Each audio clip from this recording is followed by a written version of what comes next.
Hey there, it's Evan Nathaniel Grimm, and welcome to my March 2026 forecast. I'm going to be walking through all the themes that I see coming up and also going to reveal the horoscopes for each sign. So you want to stick around for both of those sections. And I hope you're doing well. I'm going to share the screen and yeah, let's talk about where we're at right now. So I told you I would always be able to do these monthlies, even though it's a little late, like a day before March, but I'm here.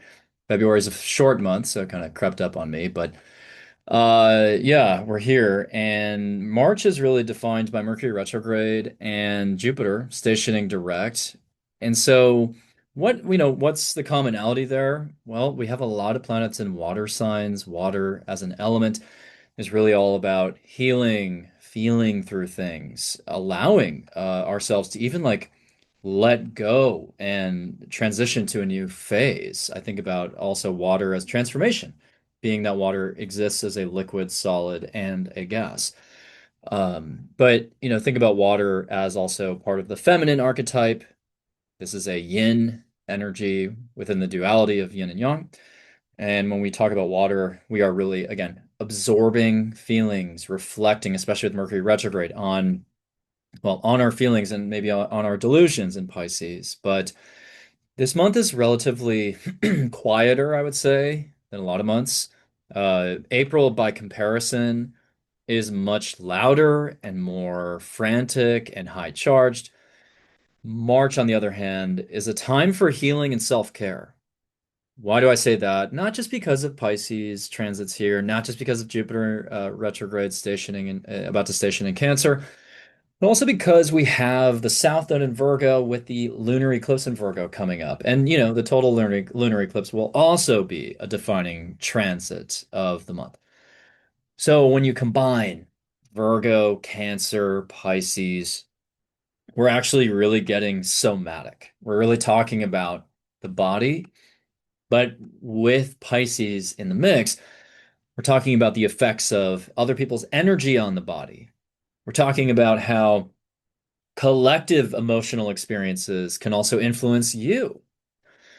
And obviously, right now in the news, we're witnessing a lot of, well, troubling things, right? And unfortunately, as far back as I can remember, the news has always been sort of disturbing in some ways because that's just what drives the news cycle. But right now, especially, we are seeing, all of these major figures, CEOs, celebrities, philanthropists, scientists, computer engineers, and so on get implicated in the Epstein files. It's not a surprise to most of us. A lot of these names have been circulating for years. I mean, you think about, let's say, Bill Gates. I mean, that's not a foreign name to anyone who kind of thinks about the Epstein files. So either way, though, we're seeing at least more details about their activities through the Epstein files as they've been released. And, I think we can all agree that, these are disgusting revelations, even if they're not surprising. And that weighs on the collective. And with Saturn and Neptune conjunct, the people who at least used to pretend to be the chaperones or the role models or the leaders are, in fact, completely corruptible. So, anyways, with Mercury retrograde in Pisces, you're actually thinking about this. Like, how can I remain aware, which I do think is our responsibility right now? How can I keep track of all of these developments? How can I be aware and conscious while maybe still setting boundaries on how much news I consume? And maybe I also release, consciously release some of this very dark energy that I'm absorbing through the news cycle.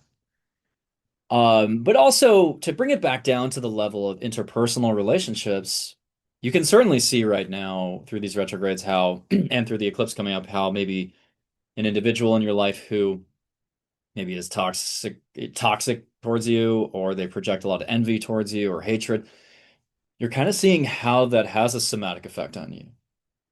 It's not like an innocuous thing to be around a toxic person all the time. That energy can be absorbed. You can absorb that energy. And Pisces shows us the ways in which maybe we lack boundaries or the ways in which there are slightly porous boundaries.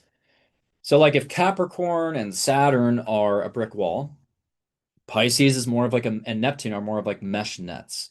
They don't block everything from coming in, whether it's a pathogen or, someone else's energy.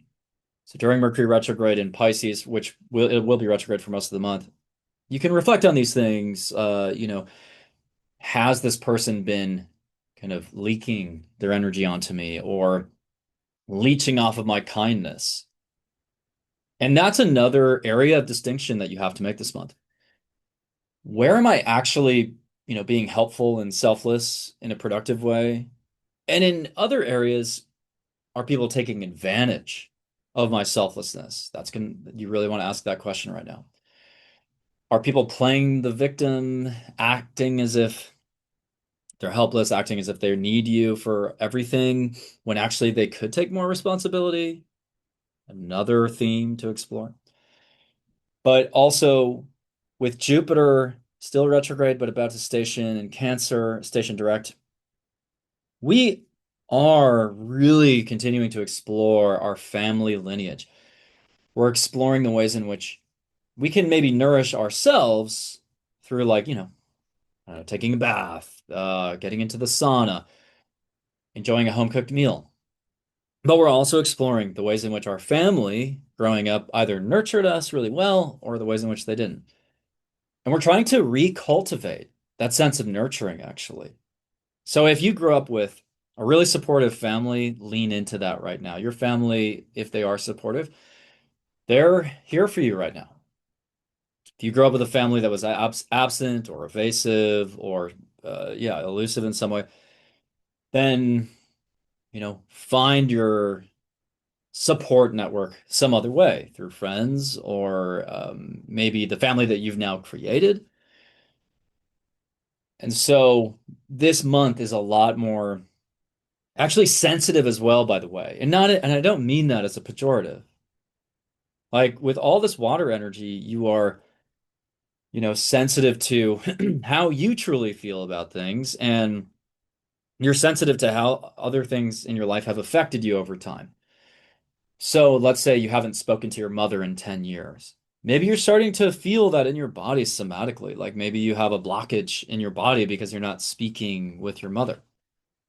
Um, And, as you start to feel things, even around this lunar eclipse on March 3rd, as you start to feel things in your body or in your gut, because Virgo rules the intestines, none of this is unrelated to, again, the energy you surround yourself with, the vibes that people project onto you, the feelings that have been compounding within you, or dare I say, festering.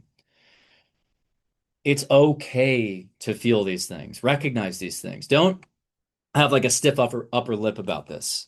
Don't act as if, don't be, you know, like no disrespect to, farmers in the Midwest. I mean, my dad grew up in Southwest Minnesota, on a pig farm actually. But and his Capricorn moon is very stoic, but I also think there's times when it doesn't really serve us well to obviously ignore what's going on either in our body or we can't ignore either the connection between the emotional body, the etheric body, and the physical body. Like there's all of these bodies and subtle bodies are connected.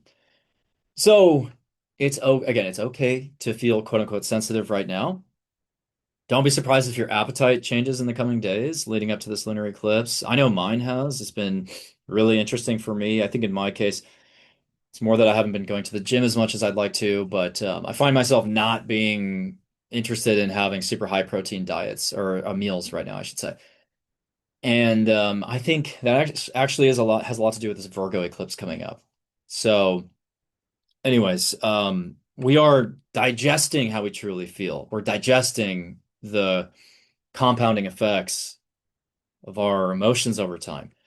We're digesting maybe what we want to do with regards to our family. Do we want to be connected with them? I think in general, right, all things being equal, it's better to try to heal the relationship with your family than to ignore them. I know there's extenuating circumstances. I'm not pretending like everyone should I'm not pretending like it would be easy for everybody to try to heal what's been sort of plaguing the family, but at the same time, again, you definitely get a lot of mileage right now out of healing family wounds, out of paying attention to your body. You get a lot of mileage out of processing your feelings, like I said. So, anyways, Mercury again will be retrograde up until March 20th. Consider this Mercury retrograde a time to reflect on all these things I just mentioned, as well as it's a time to reflect on areas where maybe you were deceived or where you were just delusional, areas where you lacked boundaries. But you can also reflect on meditation practices and rituals, spiritual practices, creative pursuits. Maybe you could reflect on your desire to be a filmmaker or something, or on film, or you could explore different media models, like different types of media, I guess. Like, maybe you want to get into film. Maybe you want to change the medium through which you tell stories entirely. And I also think there's kind of a literal water theme here. I mean, this is just an anecdote from my life, but I've been wondering lately if like I should be using the water filter that I use. I feel like I probably should switch to a different one. And maybe you have something similar going on in your life right now. Of course, be careful with like water and liquids getting onto your like electronic devices. That happened to me last night, actually. One of the first days of the retrograde, pretty much, and I was just going to bed and, tilted my water onto my phone, and I was like, yeah, that kind of makes sense with the retrograde. And also with all these transits in Pisces right now, the Sun, Mercury, Venus, and eventually Mars, Neptune now disposits all of these planets.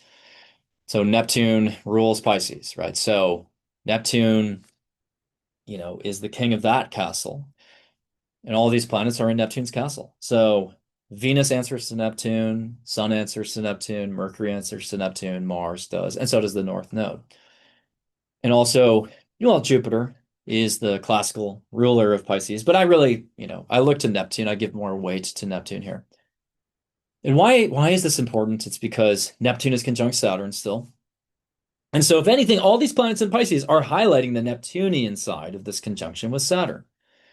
It's highlighting the weaknesses within leadership, their deceptive tactics, their untrustworthiness, and it's creating a lot of uncertainty in the collective. There's a feeling that these people can't be trusted, but there's also a feeling of kind of dread that maybe we don't know what our foundations are anymore. And I want to jump to also the Mars Uranus square, which, is finishing up on March 2nd, but we got to count it as being part of March here. And Mars square Uranus in the closing square is the final dynamic aspect in this Mars Uranus cycle, which dates back to July 2024. And that was on July 15th, 2024, that this cycle started. And that was 2 days after it was 2 days after the assassination attempt on Trump at the Butler, Pennsylvania rally. So this conjunction is super volatile. It deals a lot with like political violence. I mean, we also saw political violence in Minnesota last year during the opening square between these planets. We also saw a 12-day war break out between Iran and Israel, and it culminated in Operation Midnight Hammer with the US attempting to destroy Iranian nuclear facilities. And then we had the opposition between these planets during the 2025 election cycle in the US, which also coincided with the New York mayoral race. And, you had Mamdani taking over and adopting this very provocative platform. And now, with the closing square, Mars is opposing the Mars position from June of 2025. And therefore, I do believe that Iran, Israel, and the US are going to get involved again in another conflict. This time, I mean, we already know that the US has machinations here to, potentially launch an offensive against Iran in concert with Israel. And again, astrologically, it's right on time. because I mean I can just show you here. June, let's say June 15th of 2025, we've got Mars in Leo squaring Uranus, in that fixed modality at the later degrees. Now, why were Israel and the US involved? Well, obviously, there are many reasons, but, Israel and Trump both have Mars at the later degrees of Leo. So Trump and Israel march in lockstep militarily because they share the same approximate Mars placement. And moreover, Trump is a 29-degree Leo rising, so Israel's Mars at 28 Leo is conjunct Trump's ascendant. So even though Trump is not doesn't have the United States birth charts, he obviously steers US foreign policy very much so. Well, even if Congress technically has to authorize war, Trump has essentially sidestepped that legislative process of checks and balances, and it's not like Trump is the first president to do that, but Trump seems to just decide here at this point that, okay, if we're going to attack Iran, then he'll have the final say. I mean, Trump is obviously so volatile that we don't necessarily know what he'll end up doing, but astrologically, it does seem likely that he's preparing to strike Iran. All evidence points to it anyways. You look at the various the carriers that are in the sort of I don't know where they're all positioned, honestly, but maybe they're part of some of them are in the Mediterranean, the Gulf, maybe the Strait of Hormuz, although I don't know if that's actually open right now to US carriers, probably not, but either way, the US is in position. And as far as I know, they also need authorization from other developed nations to actually use their military bases, like the UK. But either way, it seems like the US is poised to launch a strike against Iran. Now, when would this actually happen? I think it might happen, honestly, when the moon crosses the 29th degree of Leo, which is only 3 days from now. So I'm looking at LA time, by the way. So you have to adjust for Tehran time.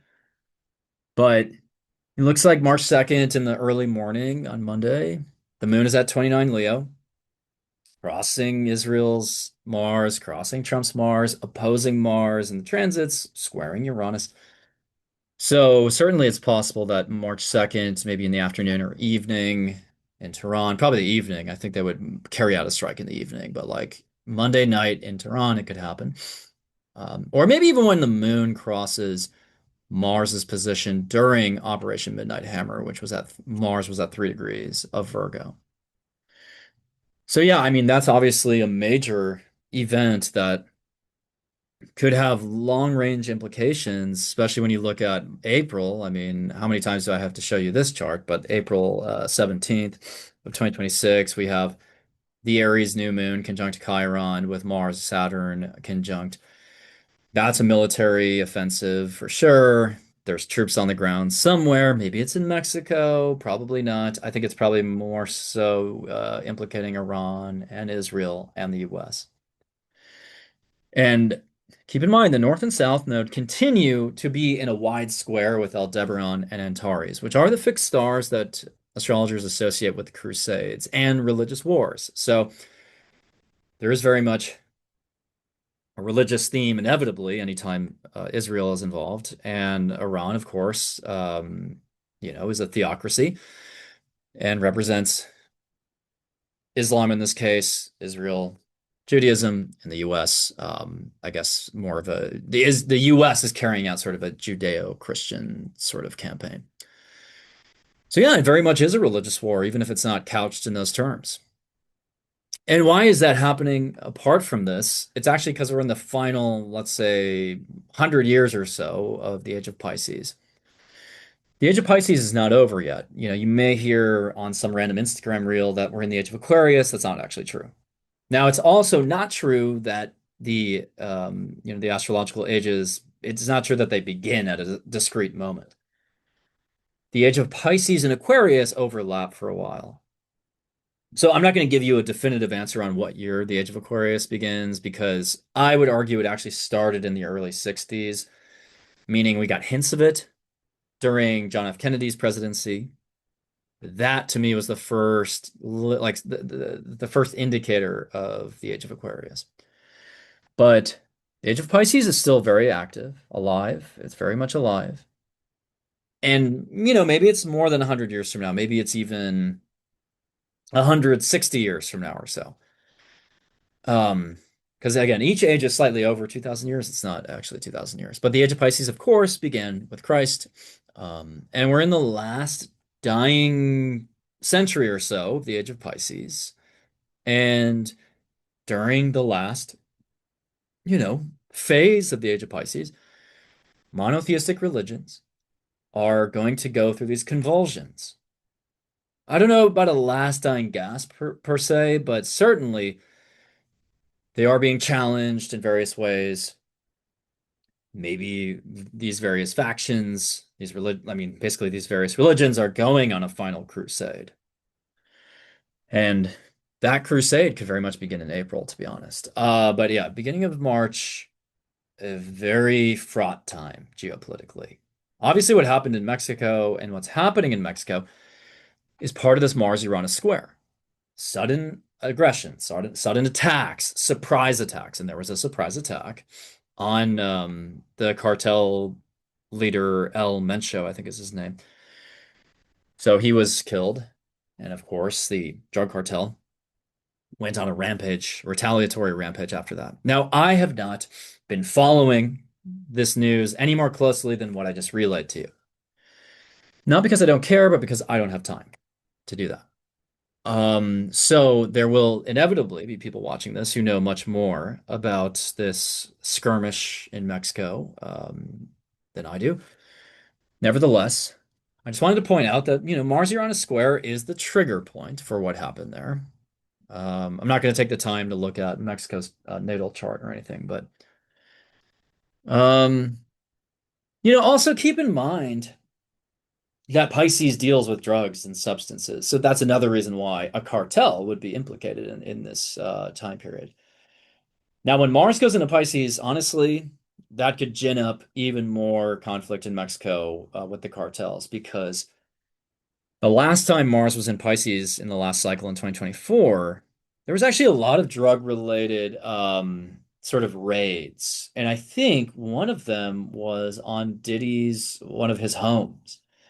I think there was a raid on one of Diddy's properties in April or March. I think it was March of 2024.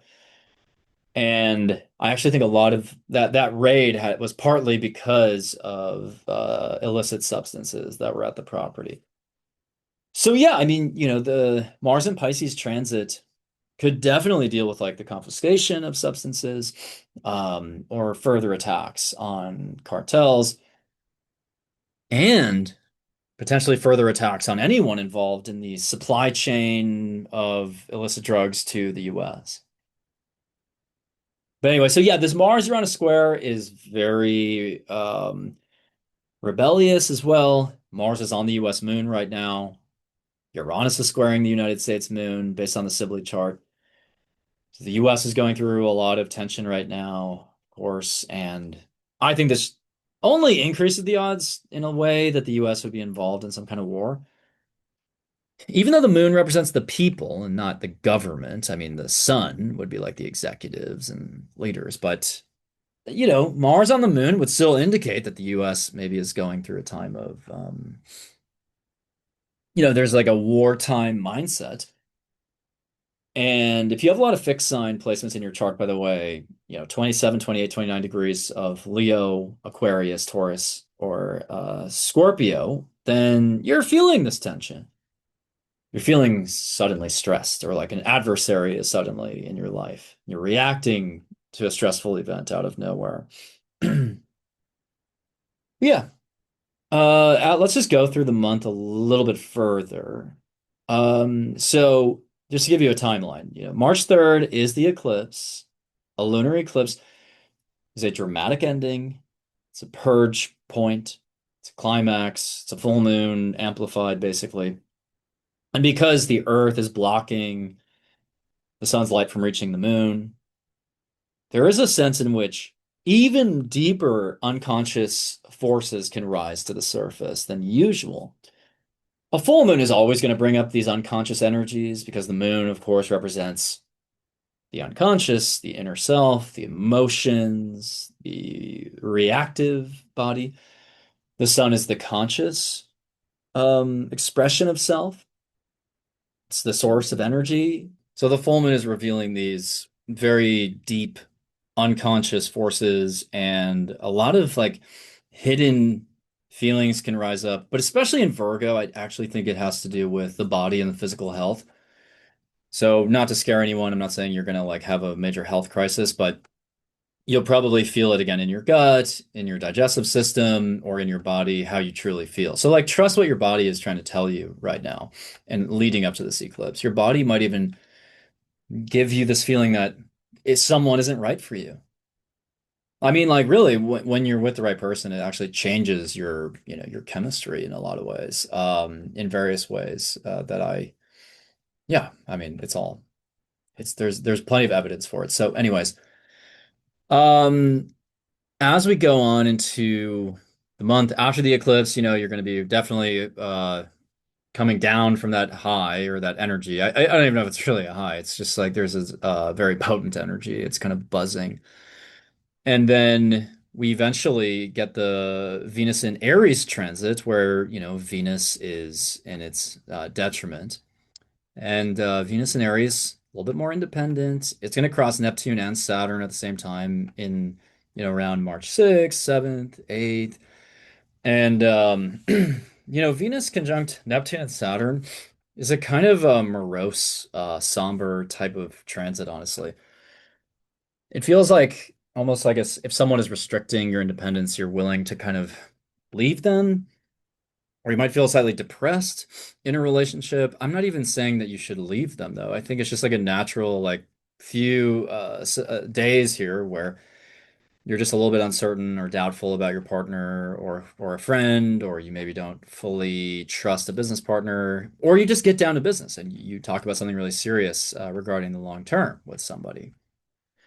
And with Mercury retrograde, maybe you are talking to an ex, or you're looking backwards and regretting some of your choices, wishing you had stayed with somebody, or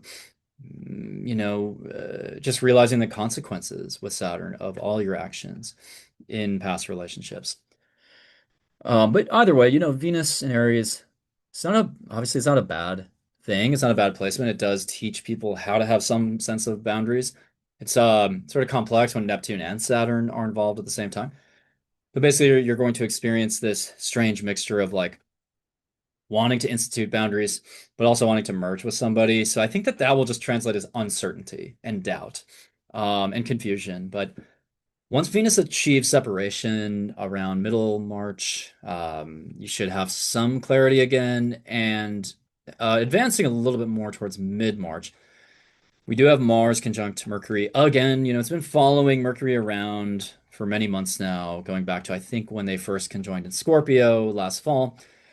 The reason it's catching up to Mercury is because Mercury's retrograde, even though Mercury is the faster planet. So Mars and Mercury are going to conjoin again for the third or fourth time in this pattern. And Mars conjunct Mercury is highly argumentative, but I think also just speaks to an active mind. So around March 9th, or sorry, 14th and 15th, maybe you'll get into some frustrating arguments. But I want to back up because March 10th, Jupiter goes direct in Cancer. I actually think that's going to help people feel it's going to help people feel like they can explore beyond the confines of their comfort zone again. Because Jupiter retrograde in Cancer is kind of a homebody. It's actually getting blessings from being at home, cooking at home, being with family, being under the covers, watching a movie with family. So Jupiter in Cancer is not super great for like maybe an event space or a venue, right? Like anyone who's in the business of getting bodies and seats, they're probably not super happy with this Jupiter in Cancer transit.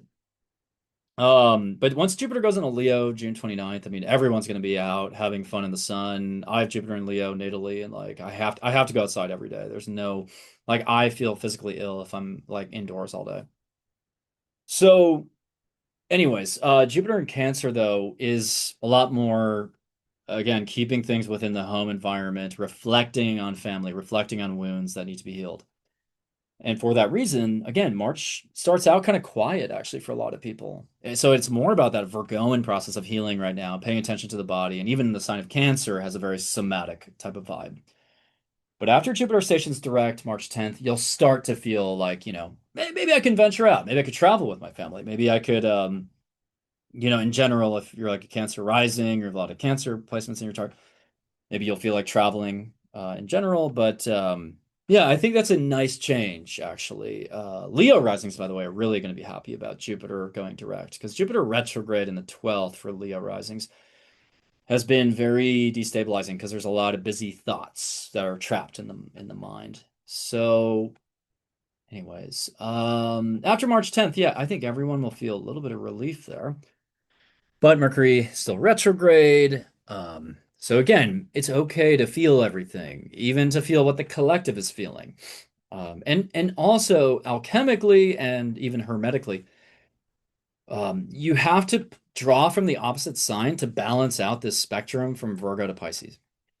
So what I mean by that is when you have Mercury retrograde in Pisces, it's a call to tap into the Virgoan discernment, right? To have more discernment, to see where your misuse of the sign of Pisces has led to miscalculations. So maybe I've been too impressionable, too prone to deception.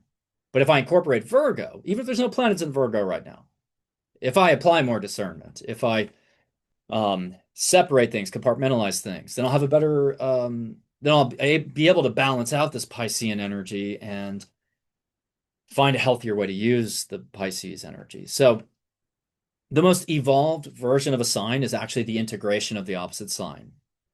And that is just it's essential to understand that if you're studying astrology. Speaking of studying astrology, by the way, I am teaching astrology classes starting tomorrow, February 28th. You can still sign up. And I'm teaching introductory this weekend, intermediate next weekend, and advanced the following weekend. Now, these encompass 6 lectures across the 3 levels. Each lecture is an hour and a half, with 15 minutes at the end of additional Q&A. And the reason you should take these classes is that I give you the tools to deeply, fully interpret your birth chart and your soul's mission and your past lives and so on. I help you interpret transits in the future and the future. And I reveal my custom astrological methods that just, again, unlocks even more depth than maybe you had before. I've been teaching astrology classes for 4 years now. I think I've taught this fundamentals course at least 7 or 8 times. So I'm very seasoned and experienced in this area. I really relish the opportunity and I'm grateful for the opportunity to teach. And so I hope you'll join me. The deadline to enroll is tonight at midnight, Friday, February 27th. But if I'm being honest, I'll extend the enrollment probably until like an hour before the class starts. So Saturday at 9 a.m. Pacific time, let's on the 28th is like the realistic deadline. So anyways, yeah, and you can sign up through the link down below. As we go through a little bit further, we do have a Pisces new moon on March 18th, and that's at 28 degrees of Pisces. That is a new beginning, of course, planting of a seed. It's not an eclipse, by the way, so it's certainly possible to set intentions more easily and to start manifesting. Mercury is retrograde, but it stations direct only 2 days later, and it's already on the North Node, and it's still kind of trining Jupiter, so I feel like that's all good. I mean, it's towards the end of the retrograde, so you've done some reflecting. The Cazimi has already occurred, and I should actually highlight that. When is the Mercury Cazimi? Which is the midpoint of the retrograde, by the way.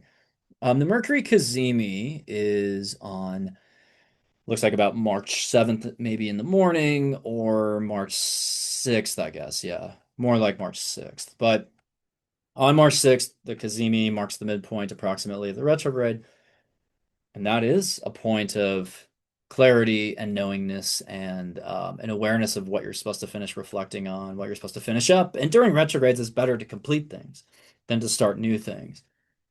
So on this new moon, there is a little bit of a feeling of like we're starting to complete something, but at the same time, Mercury stations direct only 2 days later. There is a post-shadow phase, but I don't think you should treat that as the retrograde. I mean, it's not synonymous with a retrograde. It is more so a post-mortem on maybe how you can refine what you've reflected on. So the Pisces new moon on March 18th is again a new beginning in the Pisces ruled house of your chart. Use the whole sign house system to gauge where that new beginning is happening. Of course, I'll talk about it in the horoscopes as well.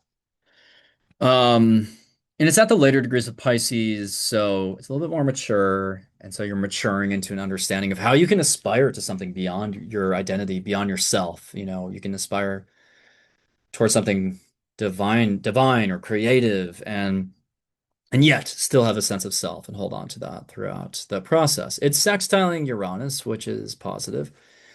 It means that you can be kind of innovative with your creative style. You can tap into a new spiritual community. I actually think a lot of people are searching for in-person spiritual communities at this time.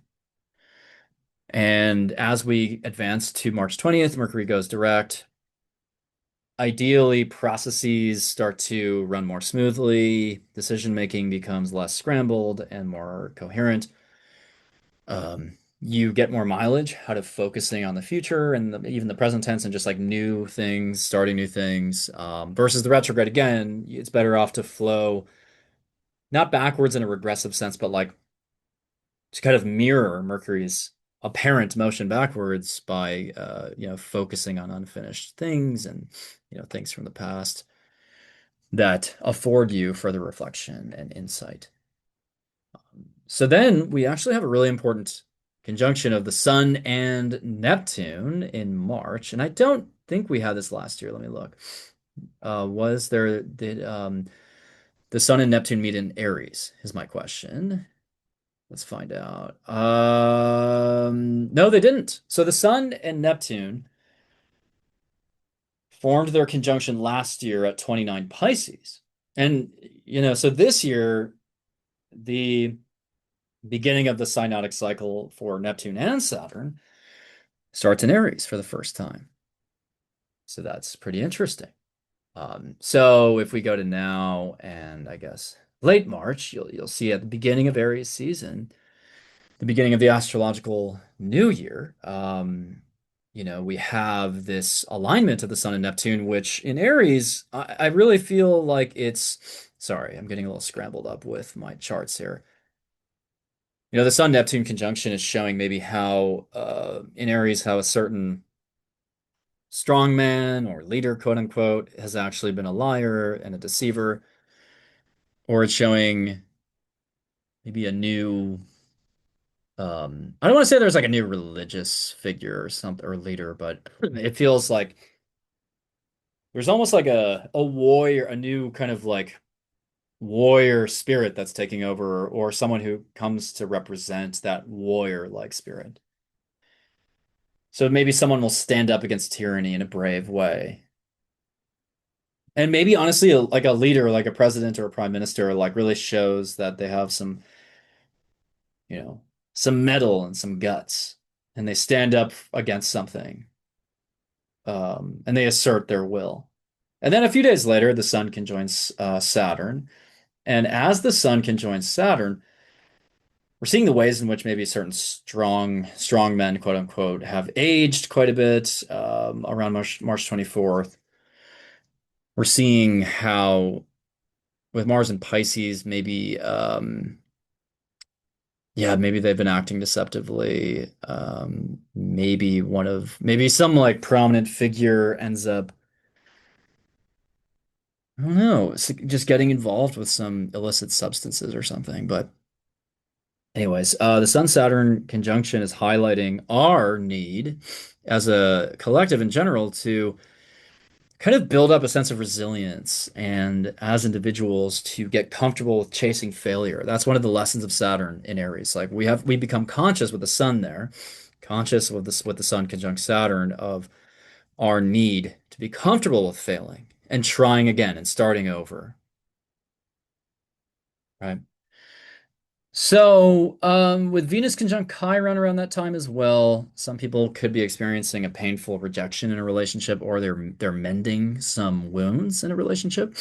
Um, and then by the end of the month, Venus goes into Libra, or sorry, Taurus. Venus goes into Taurus, squares Pluto, sort of. It's starting to at least. And then we finish off the month almost with the Libra full moon, but I'm going to save that for April because it's technically on April 1st.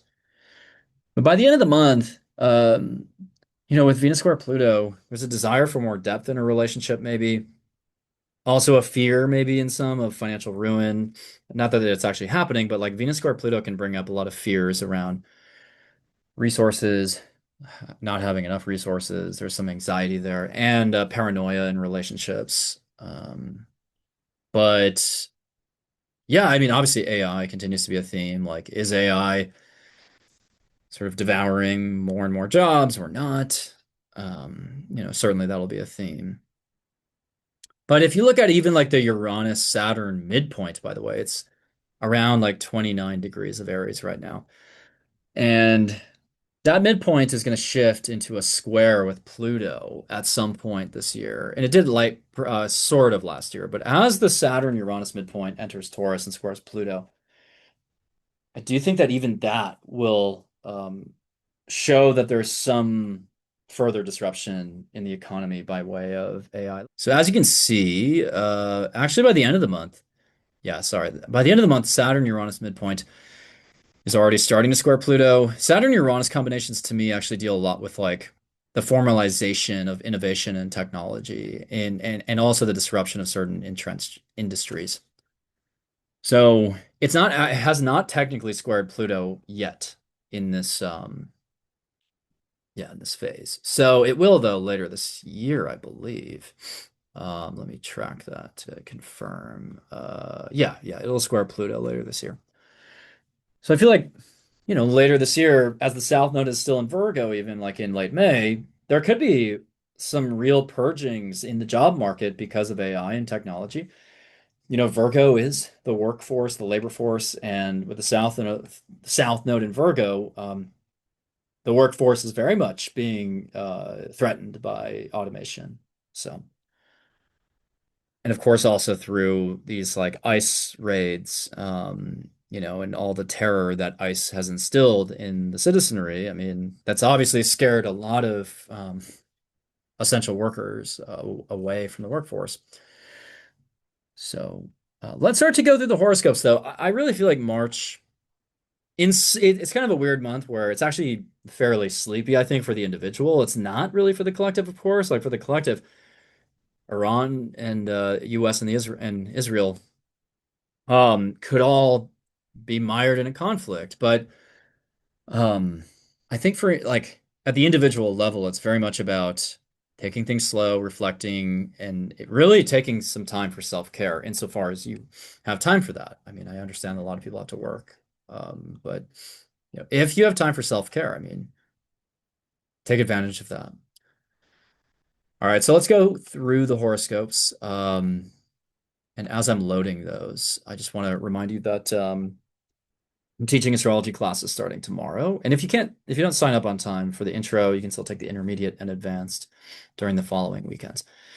Also, I do have limited 2-hour readings on my website. I have one slot open right now for I think March 6th, I want to say. So around the Kazemi, that's actually a great day to get a reading.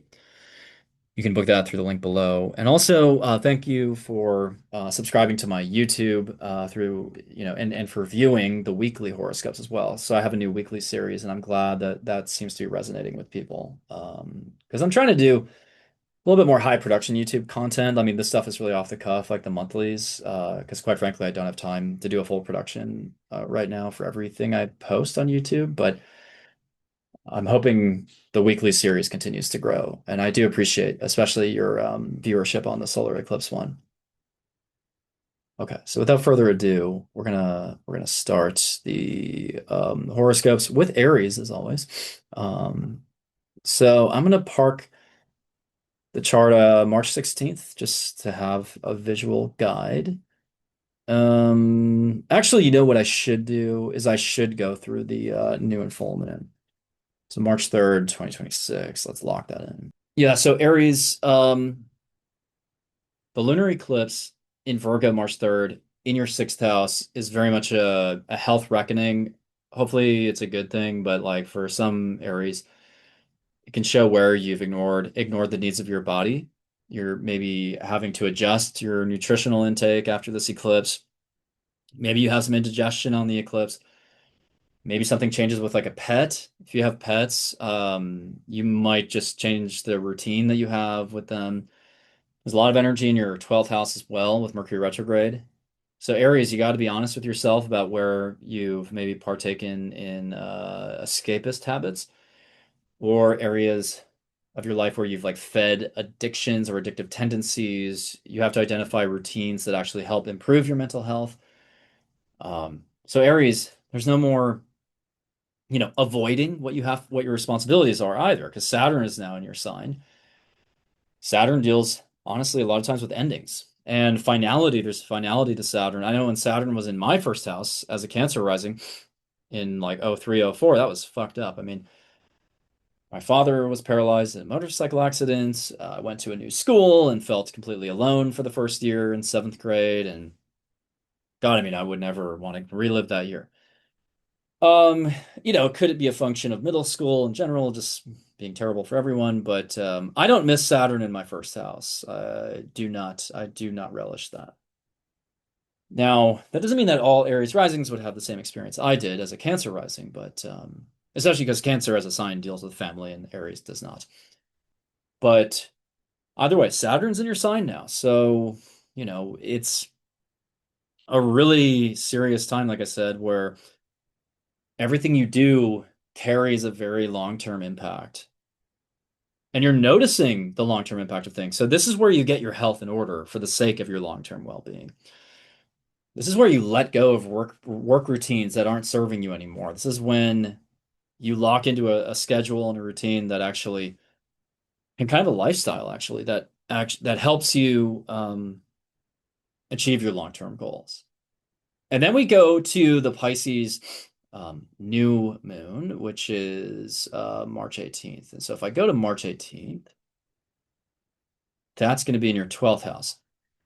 So a 12th house new moon in Pisces yet again brings the focus on your spiritual rituals, your nighttime practices, your sleep.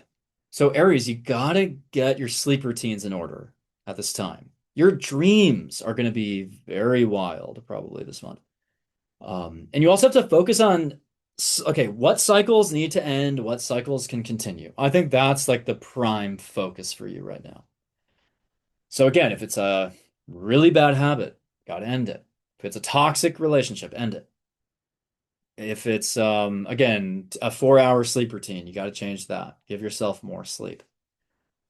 You could also, on this new moon, set that intention of, committing to routines that are healthy for you.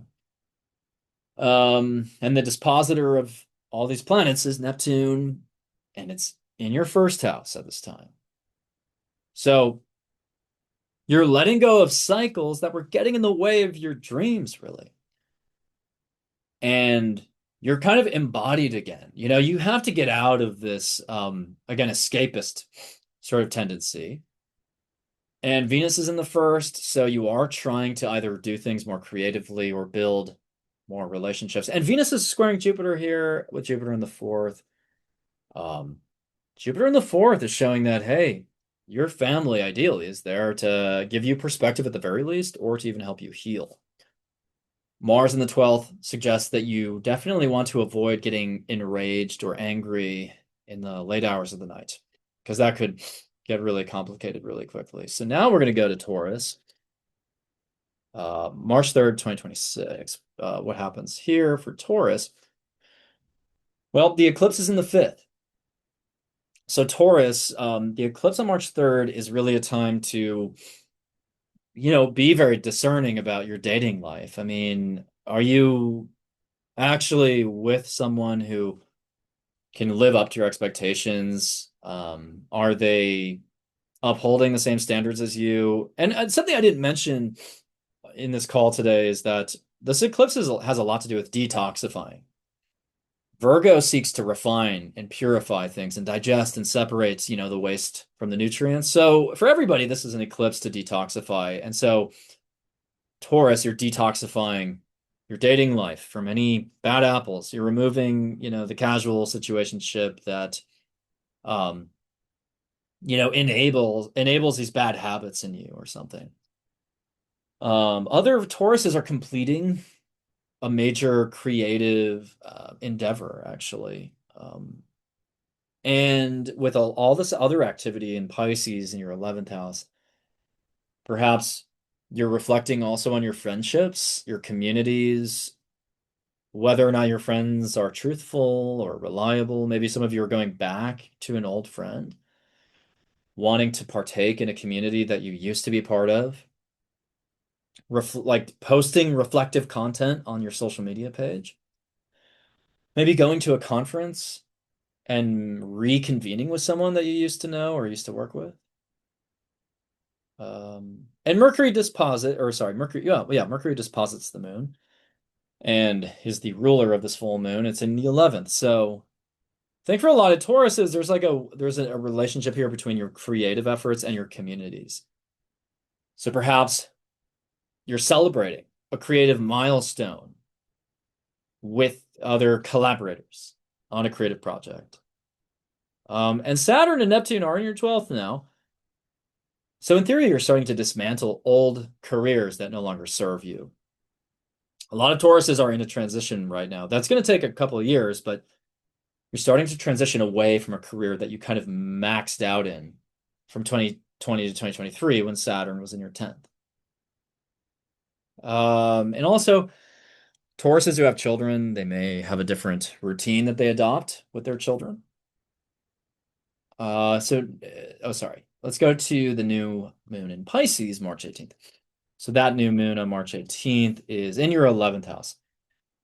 Now, what is a new moon in the 11th house good for?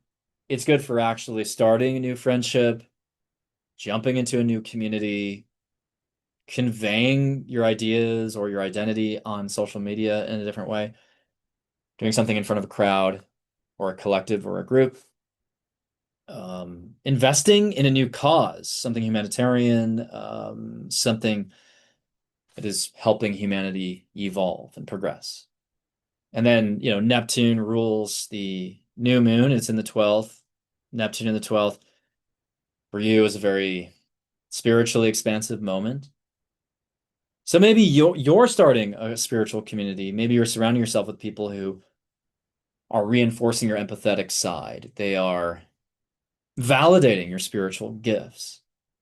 Jupiter also technically rules the new moon. It's in your third, and it's now direct. So Taurus is you might be publishing more content, writing more, sharing more about how you feel, starting a newsletter, starting to write a book. Venus is squaring Jupiter from the 12th. So with Venus in the 12th, you're ending certain relationship patterns. Maybe not ending a relationship, but certainly ending a pattern. Or talking about the end of a relationship through, your newsletter, actually. Um, so all in all, I think Taurus, you have a decent month ahead. I mean, you're immersing yourself in groups, and you're also hopefully celebrating what you've accomplished in a creative domain. So now we're going to move on to Gemini.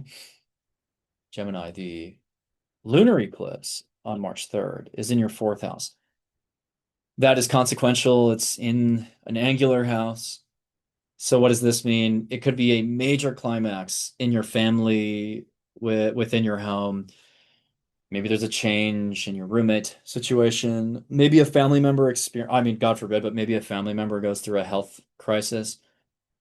Maybe you just declutter your home. You establish a new routine with your roommates or at home. Some of you will relocate.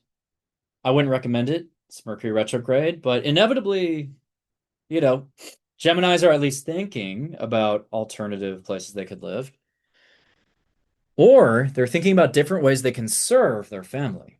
Remember that, and I didn't talk about this either today, which I regret immensely, but Virgo is also a sign of service, selfless service, providing skills to help others. So, Geminis, maybe you're helping your grandmother, your mother, especially in the fourth house. That's more likely a mother, maternal figure. Maybe you're doing chores around the house. Honestly, it could be that simple.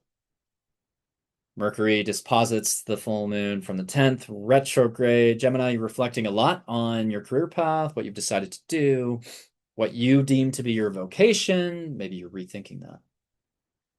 And also, um, with the sun there, though, you're willing to express yourself publicly or in your career. Perhaps you're also reflecting on how you can communicate publicly better, or how you can be more truthful with your parent or an authority figure. Maybe you're realizing a way in which your parent or authority figure deceived you, though. Saturn and Neptune are in your 11th. So you're starting to take your friendships more seriously, think about the long-term impacts of your friendships, and you might be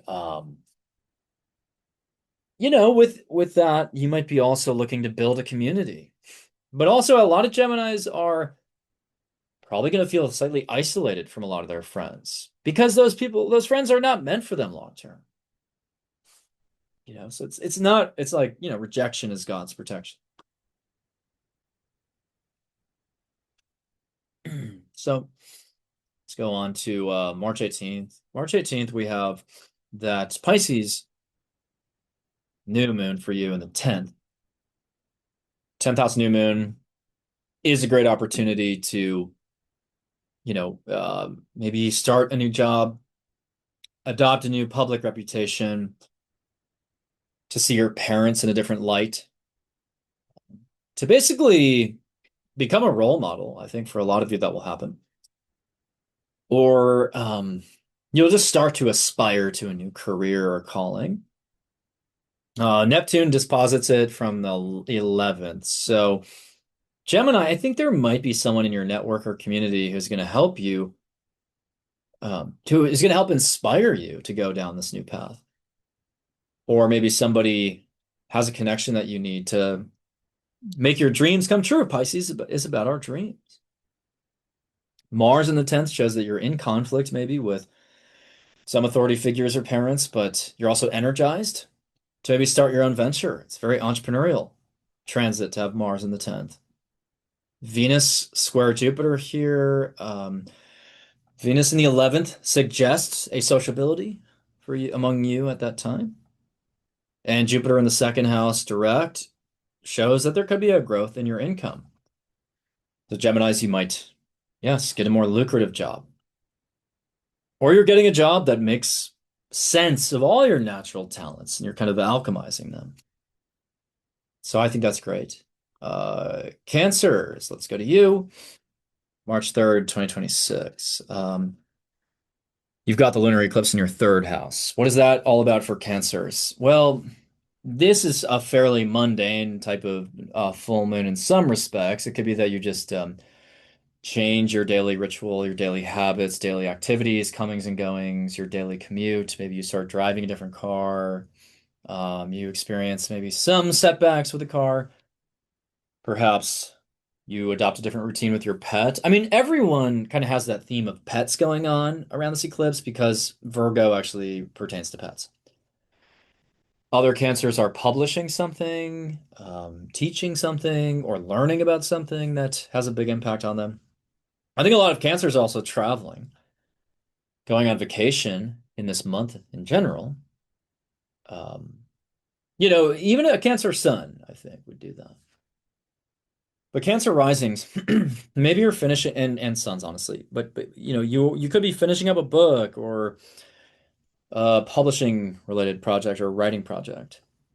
And with Mercury retrograde in the ninth, a lot of you are rethinking maybe where you want to travel. I don't want to focus so much on like Mercury retrograde is a bad thing because it doesn't mean that like all cancers are going to have a terrible experience if they travel. It could actually mean that you're rethinking and realizing that you would like to travel. I mean, that's something I'm going through right now. I'm trying to figure out if I, am able and if I'll be able to travel to Florida, and it's like something I'm still going through in my mind. But with retrogrades of Mercury, it's more about taking time with your decision process and not rushing and being very considerate, considering it from all angles. So Cancer is you might end up taking a trip. You might travel to see someone from your past who you haven't talked to in a while. But if you do travel, there could be some complications, but I wouldn't allow it to stop you from traveling. Some cancers could have a change in dynamic with their sibling as well, or just a change also in the way they communicate. Meaning for the cancer may communicate differently. Um, so yeah, we also have the Saturn-Neptune conjunction playing out in your 10th. For cancers, that is a potential dismantling of your career, but also reimagining it in a way that's more, I don't know, it's almost like for cancers, you're becoming the main character, quote unquote. You're becoming the authority. You're becoming the Saturnian role model and the stable force that people look to. And with Neptune also involved, you might be, becoming a healer or getting into the film business or, doing something more creative and aspirational. So that's why cancers, especially Cancer risings, are kind of the main character for the next 2 years, while Saturn's in the 10th. So if I go to March 18th of 2026, this is the new moon in Pisces. So even from this perspective, around this time, Cancers, you could be traveling. Maybe you don't travel around the eclipse. Um, but the new moon, certainly at the tail end of Mercury retrograde, that could be you could be jumping into a new trip. Because the lunar eclipse is more of an ending, right? It could be like a revelation through a conversation in the third house, a revelation that you need to change your routines. But the new moon here with Mercury conjunct the North Node, I don't think is a bad time to travel. It could also be a time where you start a new higher educational journey, start a new publishing project. Maybe you start disseminating information in a media environment. You start telling a new story. Um, and then we also have Neptune here dispositing the new moon. So I talked about that just before, about the new career that a career that's more aspirational, healing related, spiritual. Jupiter is now direct in the first. So actually another reason why Cancers might be traveling, especially Cancer risings, because Jupiter deals with expansion, exploration of other countries and cultures. Venus squares Jupiter with Venus in the 10th. Venus in the 10th is a pretty good transit. Helps you present yourself in a more attractive way publicly. Can also bring about more positive environs with your parents. So yeah, this new moon is, I think for Cancers, pretty explorative and decent for travel. So going to Leo, this is an ouchie. I'm not a, I just feel like Leos have the short end of the stick still with some of these transits. Like Leo's, it's gonna get better for you in the summer, especially July when Jupiter goes into Leo. But up until, well, it might also get better after March. But Mercury's retrograde in your eighth right now. That's a little disorienting, a little bit triggering, honestly. It's really like exposing aspects of your nervous system that need healing, which obviously can be very difficult as an experience for at the beginning.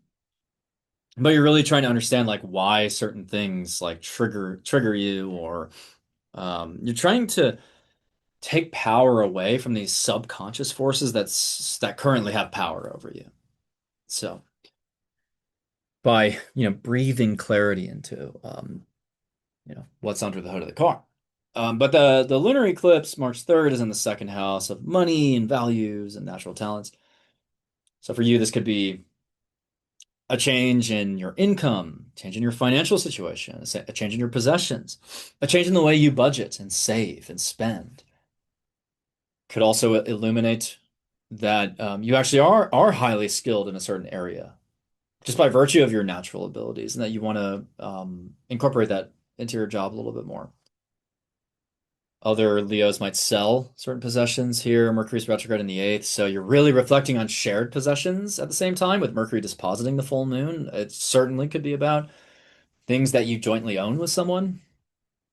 So if you're a Leo who's going through a divorce or something with a recent eclipse in your seventh house, like maybe, especially with Mars in your seventh house, you might be, separating your possessions and finances with someone, consciously uncoupling, so to speak. Yeah, with Mars in the eighth, though, there can be a really passionate, physically intimate relationship that's sort of burgeoning here. And with Venus in the eighth, you're looking for intimacy. You're looking for a deeper connection.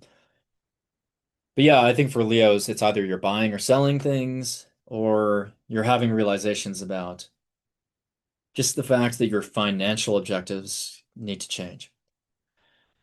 And then Neptune and Saturn are now in your ninth. This is dismantling your old worldview, challenging it maybe, instilling doubt, either religiously or just with your beliefs in general. And it's asking you to really master a certain topic to a degree where you can become a thought leader in it.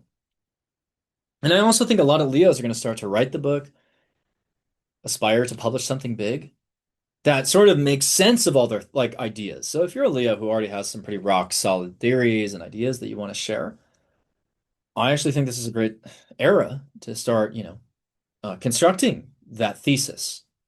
So now we're going to go to March 18th and the Pisces new moon. It's in your eighth house. So even here, we have the beginning, maybe, of a new financial setup or arrangement, either jointly with a business partner, jointly with a romantic partner, or maybe you're launching a business. Even though Mercury's retrograde, it's about to go direct 2 days later. So at least in this lunar cycle, you might start a business or reclassify your business. With Mars in the eighth, though, there could be some financial conflicts. Um, I think for Leos, though, I have to stress this.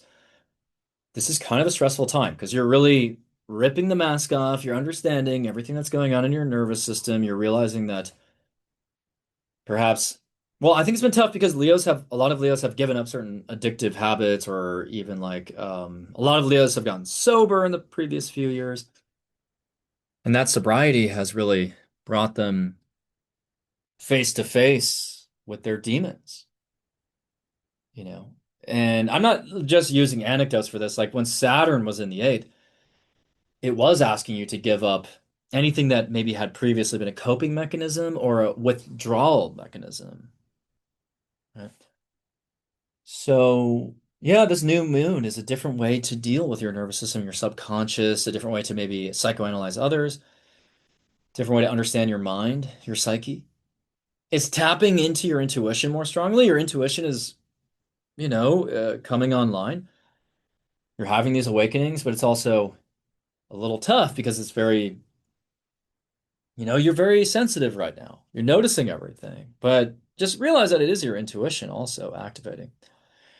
Venus squares Jupiter with Venus in the ninth. Yeah, you could be traveling as well in some ways, or building relationships with people while you're traveling or in other cultures or countries. Jupiter is now direct in the 12th by then. So hopefully you're starting to get out of your head by that point, because Jupiter right now is retrograde in your 12th, which is kind of trapping you inside your mind. There's like a whole emotional realm inside your mind. And you're seeing this movie play out in your mind of your family and your family origins and why you ended up the way you did. But it's sort of disempowering because you don't feel like you can do anything about it right now. But once Jupiter goes direct, you're like, I'm getting out of the movie theater. I'm actually going to start to enact changes based on what I've gleaned about my family. It's sort of empowering in that way. All right, so advancing to Virgo. Virgo, you've got, I mean, the biggest month of all, about all the signs, because you've got the lunar eclipse in your sign. So the lunar eclipse March 3rd is a purge for you. It's completion, it's an ending. It definitely is physical, mental, spiritual, emotional, all of the above. So all of the bodies and subtle bodies are being engaged here. So refer back to everything I talked about in the beginning of the video.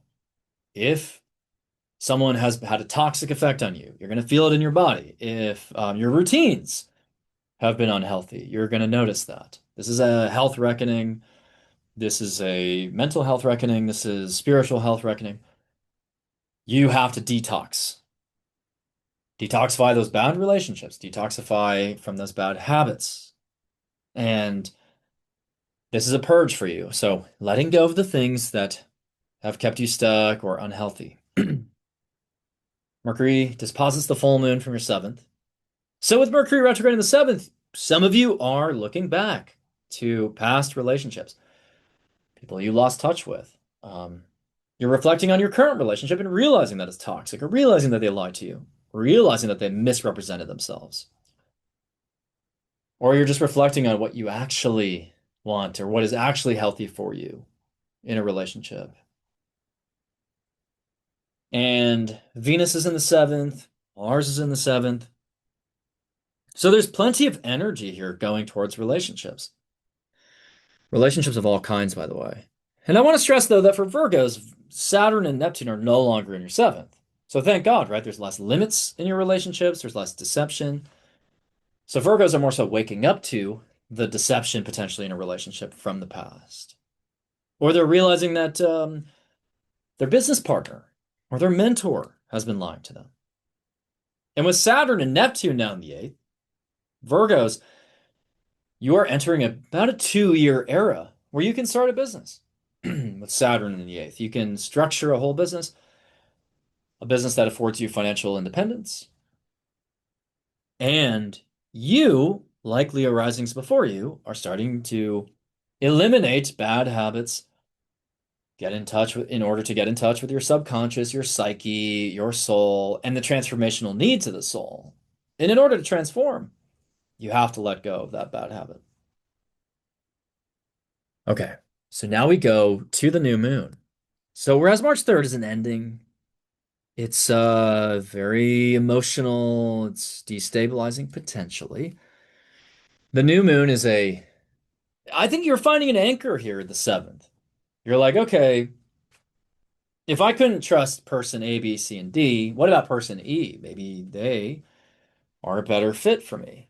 The Virgos, you could start a new relationship March 18th. You might start to, yeah, build some kind of trustworthy connection with someone, but also a connection that is inspired.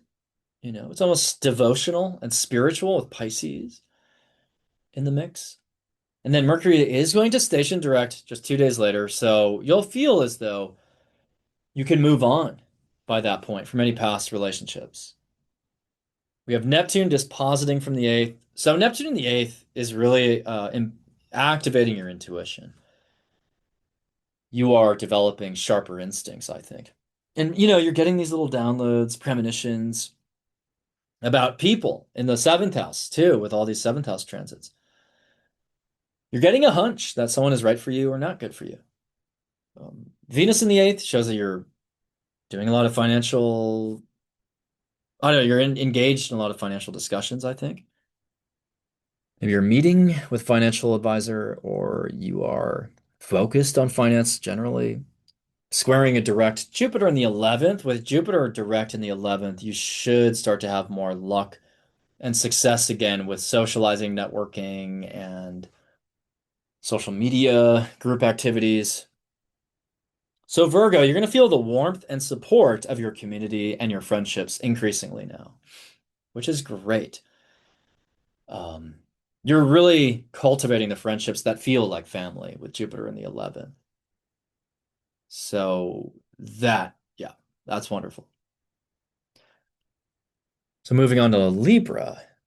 Libra, this eclipse, sort of a strange one, right? It's in the 12th house. Nobody really enjoys a lunar eclipse in the 12th. What's the good news about this? It is a sort of an off-ramp. It's a safety valve. It's an outlet. So it's sort of like if you think about a bathtub, eventually the bathtub reaches, you know, a level of fullness and it needs some kind of mechanism to prevent the water from piling or from, rising any further.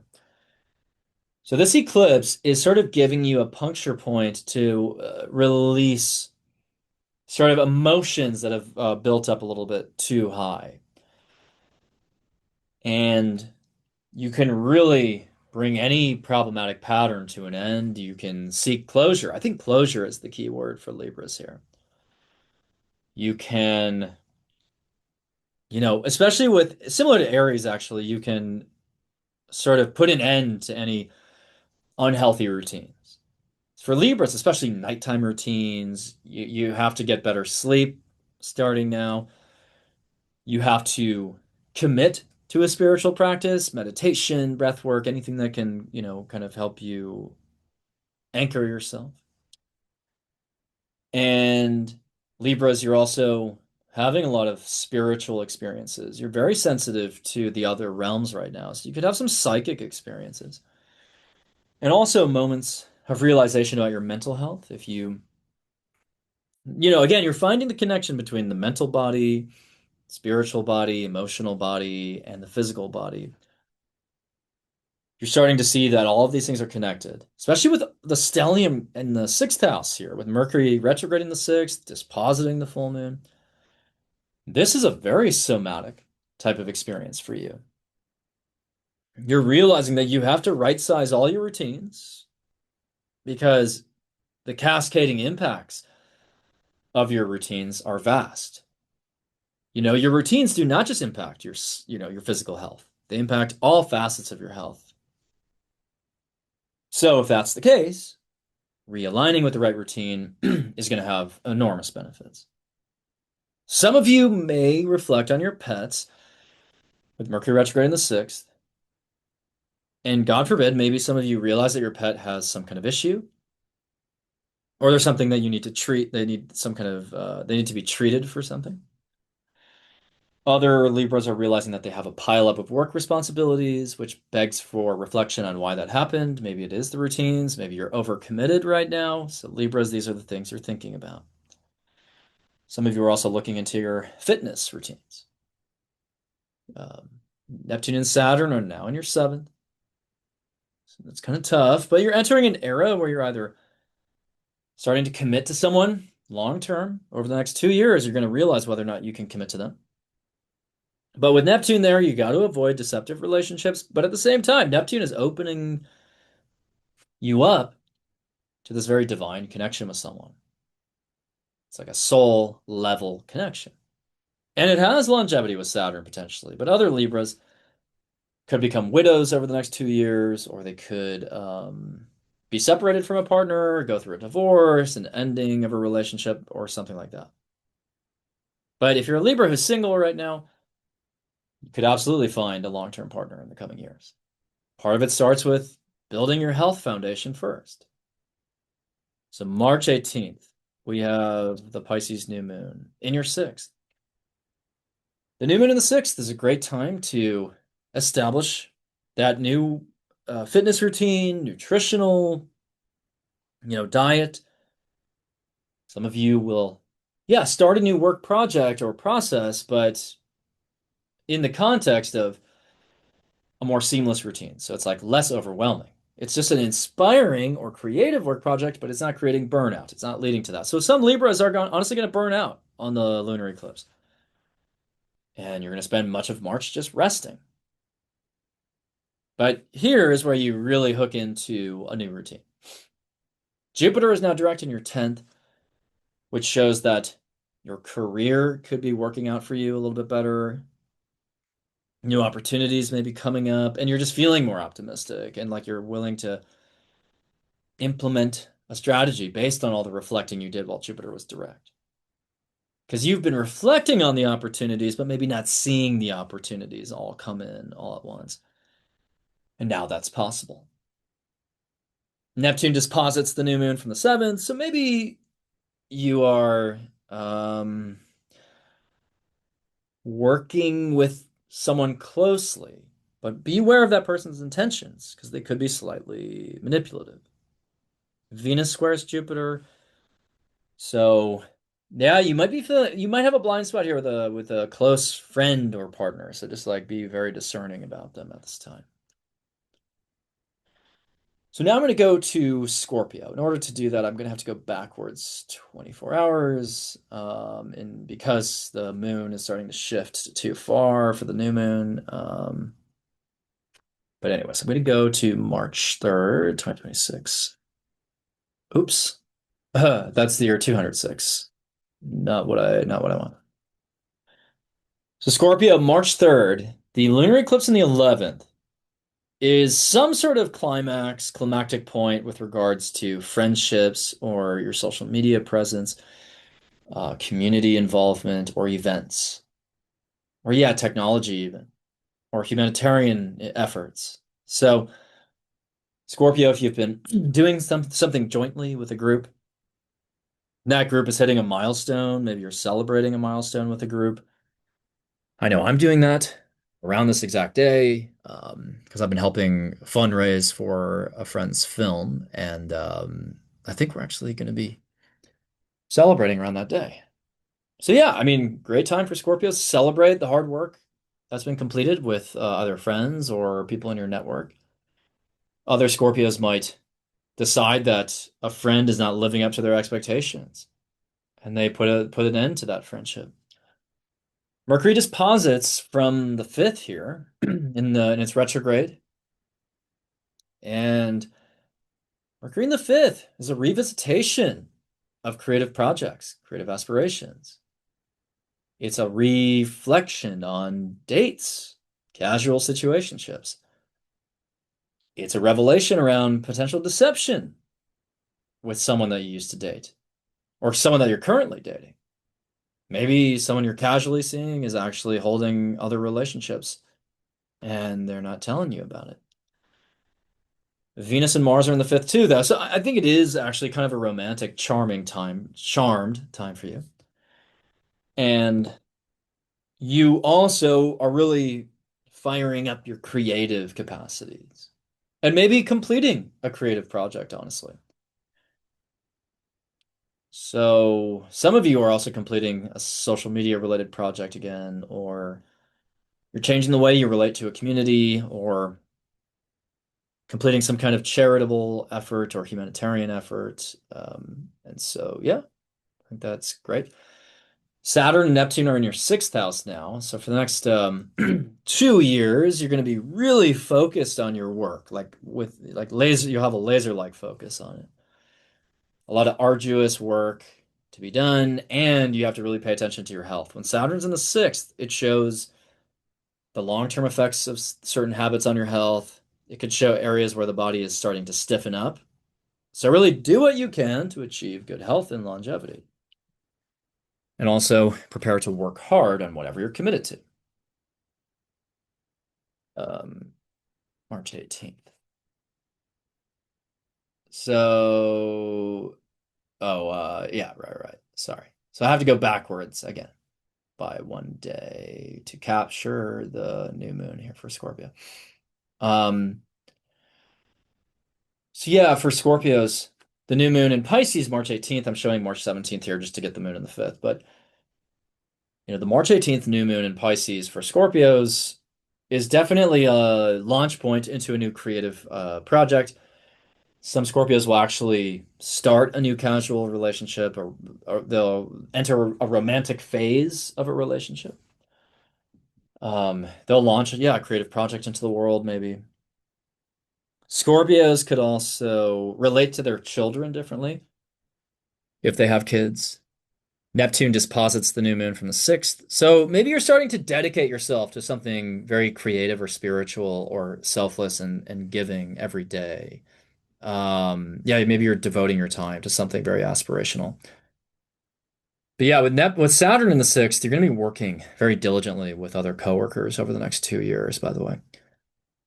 Um, and then Jupiter's now direct in the ninth. So I do think Scorpios will be traveling. Oh yeah, probably will be traveling in late March. Even though I'm a Scorpio sun, I still think that applies to me. Um, yeah, Scorpios might be traveling. You might be sharing your knowledge more widely. You might have more success as a teacher or as a publisher as well. And then Venus is in the sixth. So you're starting to focus on your co-working relationships. And you're offering your services to someone in a relationship. And you're committing to continuous improvement. And you're starting to conclude the reflection process regarding dates you've been on. You're starting to come to a firmer perspective and decision around whether or not you want to stay with someone who you've been casually seeing, or you're finding ways to kind of reignite the romantic phase. All right, so advancing to Sagittarius. I got to go to March 2nd now for Sag. Well, actually, no, I can go to March 3rd for Sag, sorry. So yeah, the lunar eclipse for Sag is in the 10th. This is a climax in the career with your public calling or vocation, or there is some change here with a parent. So some Sagittariuses are, you know, being rewarded for their hard work actually in the career, transitioning to a higher position, or celebrating all that they've done in their career so far in this cycle dating back to like August of last year. And by the way, yeah, the eclipse is a climax of something that began in late August of last year during the starting with the Virgo new moon. Um, so Sagittariuses are maybe also experiencing a change with a parent. Maybe your parent has a bit of a health issue come up, or you're taking care of them and serving them in a different way. Mercury disposits the full moon from the fourth house. So maybe Sagittariuses are also helping a parent move to a new home, relocate, consider a relocation. And definitely some Sages are continuing to consider moving. A lot of Sages have thought about moving for many years now. Maybe it's even here happening, or you're maybe visiting family who you haven't seen in a while. But again, a lot of Sages are actually just completing a major kind of career milestone. They're reaching that milestone. But a lot of energy is going towards your home and family as well. So, Sag, this is a time where you want to reflect on your family. Where can you be more helpful towards them? But also, where do you need to set boundaries with them? Like, how have they deceived you potentially? Saturn and Neptune are now in your fifth. So for the next couple of years, I would argue, you're going to start to think about raising a family, having children, becoming responsible for children, or building up a very long-term creative pursuit, or maybe meeting someone who starts out as just a romantic casual fling, and then eventually it transforms into a longer-term relationship. Some Sagittariuses will adopt a child while Neptune is in their fifth over the next 13 years. So moving into March 17th, 18th, really, for the Pisces new moon. Let's look at that. So that is in your fourth house, with Mercury still retrograde, but some Sages will actually move at that time. They'll actually, feel confident in moving because Mercury is about to station direct, or you are establishing a whole new tone and energy with your family or in your home. Maybe you're welcoming a new roommate. Maybe you're serving your family differently, devoting yourself to them differently. And Neptune disposits from the fifth. So I think a lot of Sages actually have different perspectives now on family and, whether or not they want to raise a kid. Jupiter is now direct in the eighth. So maybe there's more abundance starting to flow in financially in terms of investments. Maybe there's an inheritance that starts to work its way into your life. Because I've been talking about family a lot here. Maybe you're getting just better perspectives on how you want to invest in property. Venus is in the fifth, squaring Jupiter with Venus in the fifth. It's also kind of a romantic time if you wanted to go on a date. I like the second half of March for you. Also, if you are creative, invest time into creative hobbies and especially like collaborating with others on creative things. So yeah, Sagittarius, it has a very familial theme for you.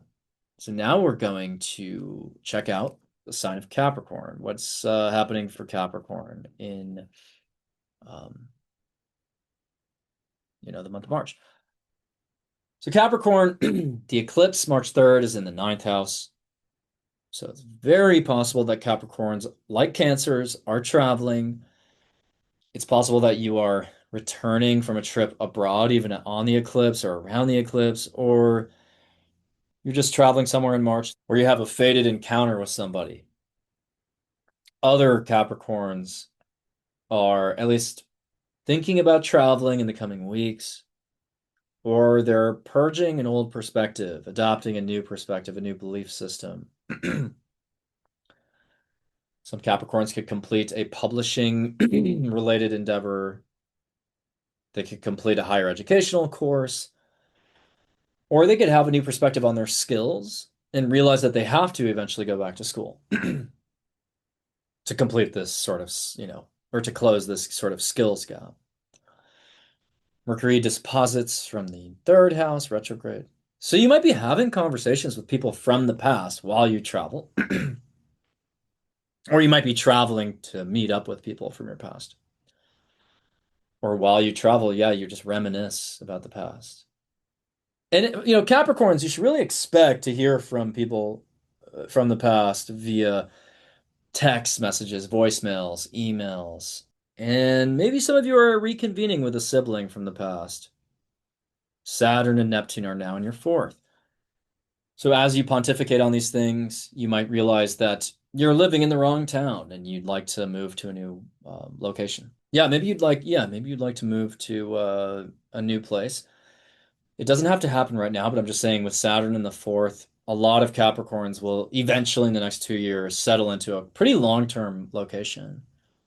So maybe these travels that you're taking in March are kind of, you know, inspiring this future move.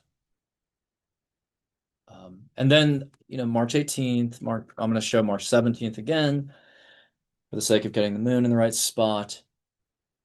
Although, wait, let me see. I can start to show the moon here. Okay. March 18th, the Pisces new moon in your third, that's the beginning of a new daily habit or ritual, a new mode of transportation. Maybe you start to talk with different people in your local environs. Maybe you have an important conversation around this new moon that's very compassionate. Maybe you start to write a fantasy novel. I wouldn't be surprised if some Capricorns are traveling abroad right now and they start writing a book after. Like this is sort of like the J.K. Rowling in Portugal moment in the early 90s or whenever she was there. Um, Neptune disposits from the fourth. So I do think a lot of Capricorns are going to be inspired to move to a seaside or coastal area. Um, Capricorns, you're communicating in a new way. You're learning in a new way. Maybe some Capricorns are starting a new class around March 18th. Um, but yeah, or you're taking a road trip even. Jupiter's now direct in the seventh. So you're starting to attract better situations in your significant relationships.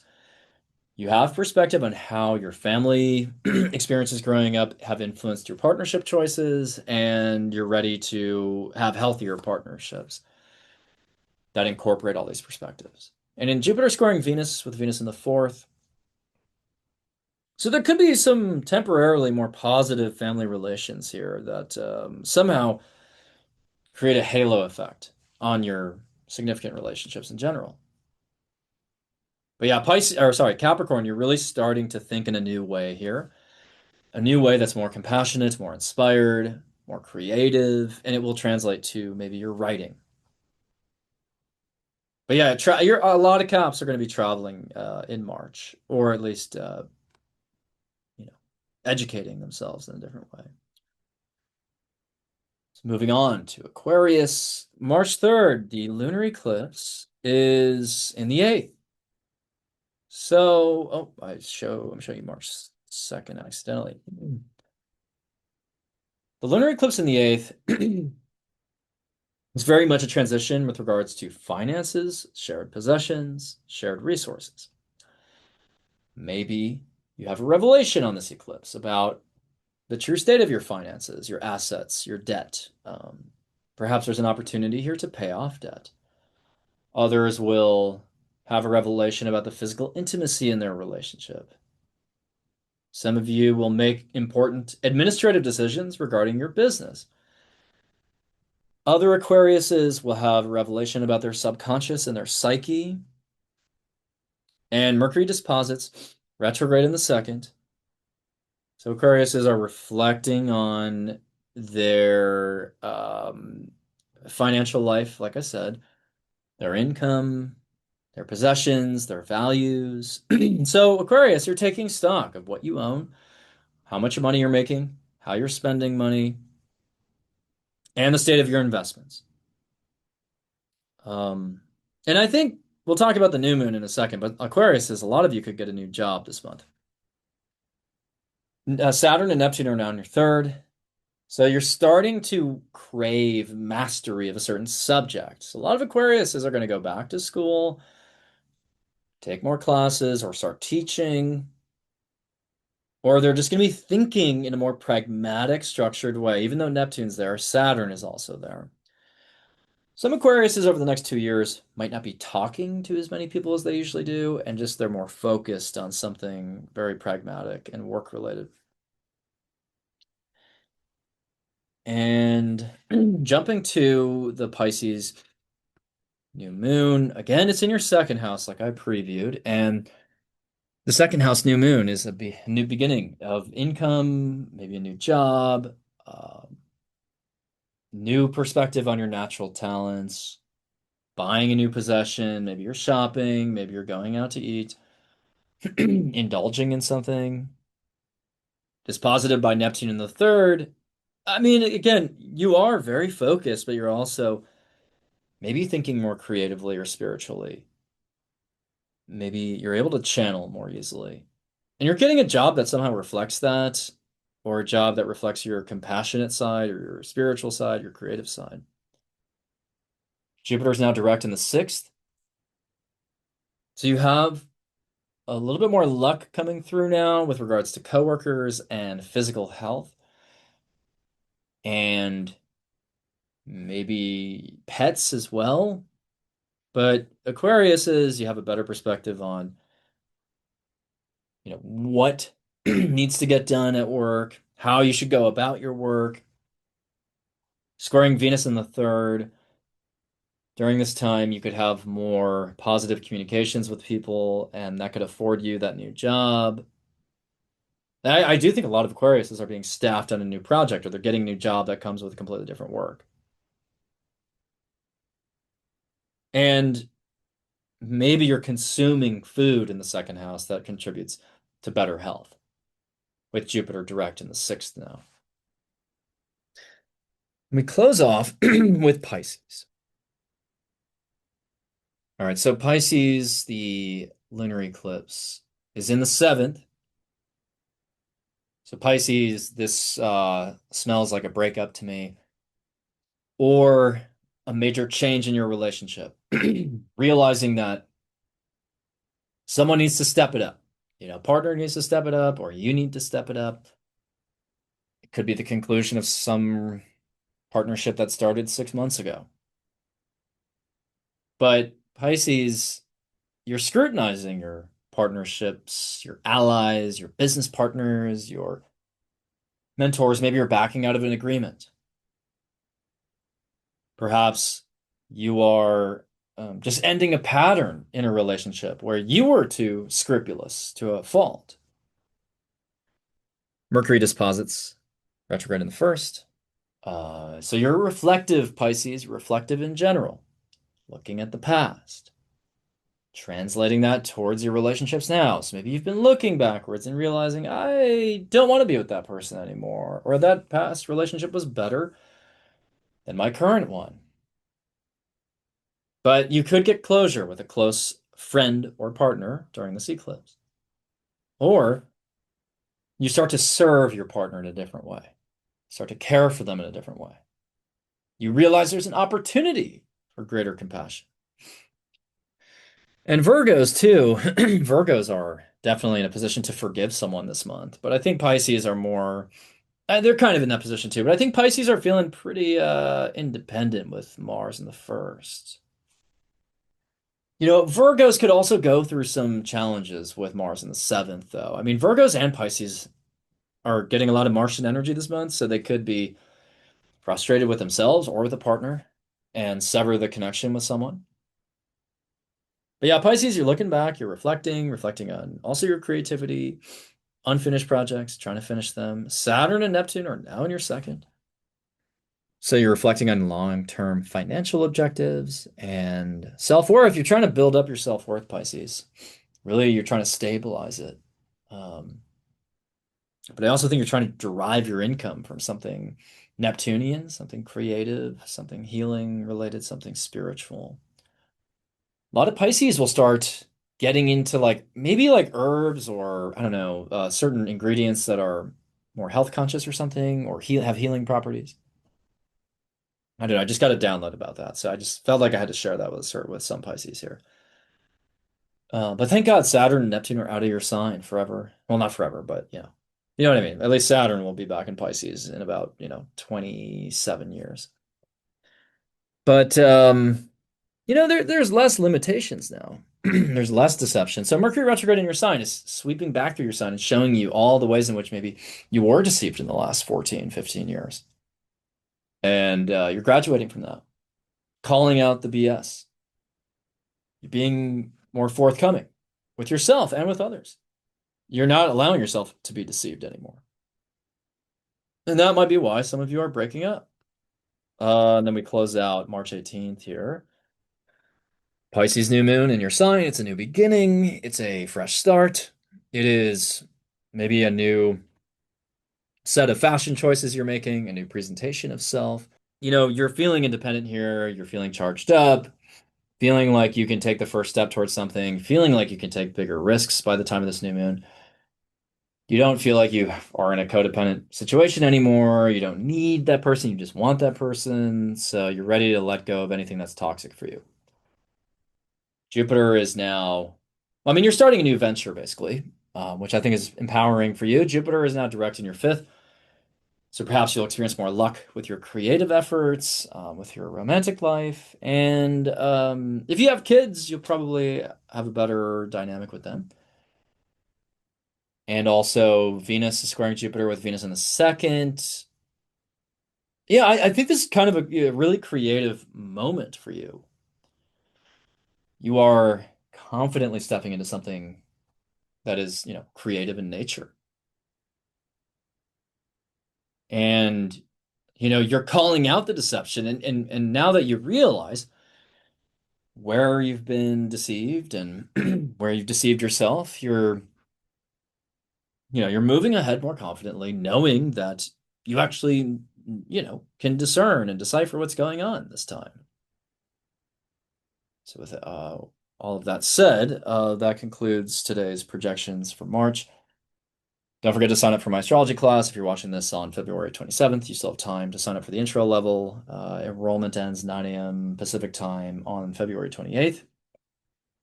If you miss the enrollment deadline for the introductory level this weekend, the intermediate is next weekend. You can still take that. That's about interpreting transits. And the advanced level is the following weekend. And that's about all my custom techniques and other advanced techniques as well. I have one reading available in March right now, March 6th. You can take that spot. My 2026 horoscopes are still up on my website. And yeah, just follow me on all the channels, including this one.